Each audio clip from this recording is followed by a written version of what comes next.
إن للمتقين مفازا حدائق وأعنابا وكواعب أترابا وكأسا دهاقا لا يسمعون فيها لغوا ولا كذابا جزاء من ربك عطاء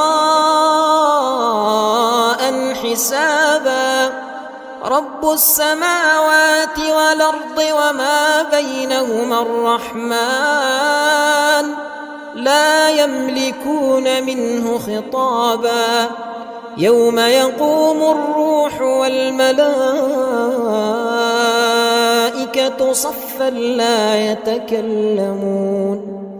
لا يتكلمون إلا من أذن له الرحمن وقال صوابا ذلك اليوم الحق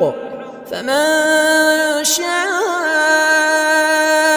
اتخذ إلى ربه مآبا إنا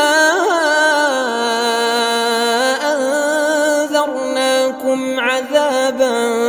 قريبا يوم ينظر المرء ما قدمت يداه ويقول الكافر يا ليتني كنت ترابا.